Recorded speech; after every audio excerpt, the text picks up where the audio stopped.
یا علی یا علی یا علی۔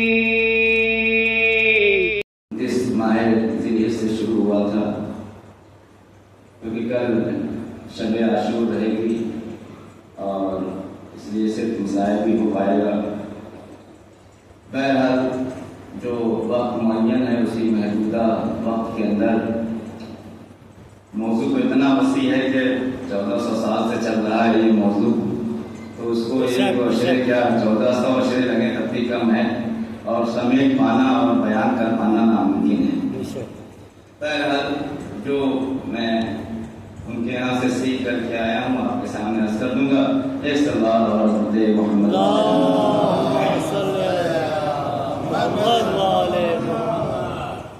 پروردگار عالم یہ ارشاد فرما رہا ہے یریدون لیطفئوا نور اللہ بافواہہم، کہ تم یہ چاہتے ہو کہ نور الہی کو اپنی منہ کی پھونک سے مٹا دو، لیکن ایسا کر نہیں پاؤ گے اور نہ کر سکتے ہو۔ واللہ متم نورہ ولو کرہ الکافرون، اور اللہ تو اس نور کو مکمل کر کے رہے گا چاہے کافروں کو کتنا ہی برا لگے، چاہے کافروں کے لیے کتنا ہی ناگوار گزرے، ہم اس کو مکمل کر کے رہیں گے۔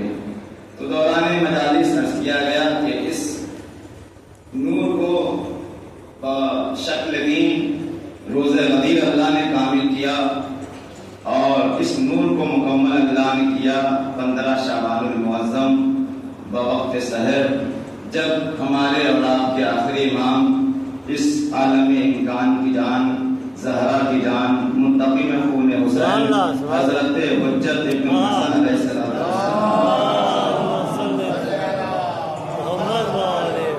کی ولادت بسعادت ہوئی۔ وقت برباد نہ کرتے ہوئے کل کی مجلس سے آج کی مجلس کو جوڑتے ہوئے کہ عزیزان محترم آپ دیکھیں کہ دلائل طولانی عمر امام زمان علیہ السلام کے اوپر گفتگو چل رہی ہے کہ امام علیہ السلام کی اتنی لمبی عمر کیسے ہو سکتی ہے۔ آج 1250 سال ہو چکے ہیں اور امام علیہ السلام الحمدللہ باحیات ہیں اور زندہ ہیں۔ یہ بھی ایک بہت بڑا فرق ہے۔ دنیا یہ سمجھ رہی ہے کہ ابھی منجی عالم پیدا ہونے والا ہے، اور ہماری یہ ضد ہے کہ پیدا ہونے والا نہیں ہے، پیدا ہو چکے ہیں، کیونکہ اگر امام نہیں ہوں گے، ساری مجلسوں خلاصہ اگر امام نہیں ہوتے اور اتنا زمانہ گزر جاتا تو آپ بھی کل جا کے اللہ میاں سے اعتراض کر دیتے کہ اللہ تعالیٰ ہم نے کیا بگاڑا تھا کہ تم نے آدم کو پہلے پیدا کیا، آدمی کو بعد میں بنایا، کھانا پہلے پیدا کیا، کھانے والے کو بعد میں بنایا، تو ہم موجود تھے اور کوئی ہادی نہیں تھا۔ لہٰذا یہ نظریہ سراسر غلط ہے کہ امام زمانہ یا منجی عالم یا مہدی موعود ابھی پیدا ہونے والے نہیں، پیدا ہونے والے نہیں، پیدا ہیں، اور دنیا کو انہی کے دم سے اللہ نے باقی رکھا ہے، انہی کے صدقے میں ساری چیزیں باقی ہیں۔ اب کل جناب عزیر علیہ السلام کی دلیل آپ کے سامنے پیش کی تھی قرآن سے، اور مسلمان کو اعتراض یہ ہے کہ اتنی لمبی عمر کیسے ہو سکتی ہے۔ تو پھر کل والی بات میں دوہرا دوں کہ افسوس مجھے اگر کوئی غیر مسلم ہوتا یہ اعتراض کرتا تو نہ ہوتا، لیکن کسی مسلمان کی طرف سے اس اعتراض کو آنا سمجھ میں آ رہا ہے کہ قرآن صرف رٹا گیا ہے، سمجھا نہیں گیا ہے۔ بہت توجہ چاہتا ہوں، قرآن رٹا گیا ہے، سمجھا نہیں گیا ہے۔ اگر قرآن سمجھا ہوتا تو کبھی بے تکی باتیں نہ کرتا یہ مسلمان۔ اگر قرآن سمجھا ہوتا اور قرآن سمجھنے کے لیے کسی ایرے غیر نتھو خیر جمن تیلی کے دروازے پہ جانے کی ضرورت نہیں ہے۔ مسئلہ یہیں سے گڑبڑ ہوا کہ اب قرآن کو کہیں سی اور دروازے سے لے کر کے آئے ہیں۔ اگر علی کے دروازے سے لے آئے ہوتے تو کبھی ایسی احمقانہ گفتگو نہ کرتے۔ بھائی کم سے کم ایک مسلمان جو قرآن کے اوپر یقین رکھتا ہے کم سے کم اتنا تو ساری چیزیں بھول جائے، قرآن کو نہ پڑھتا ہو، لیکن ہر ایک مسلمان کا یہ عقیدہ ہے کہ اللہ نے ابھی عیسیٰ علیہ السلام کو زندہ رکھا ہے۔ جب اللہ عیسیٰ کو 2000 سال سے زندہ رکھ سکتا ہے تو اپنے مہدی کو 1400 سال سے کیوں نہیں زندہ رکھ سکتا؟ سلام پڑھے محمد وآل محمد۔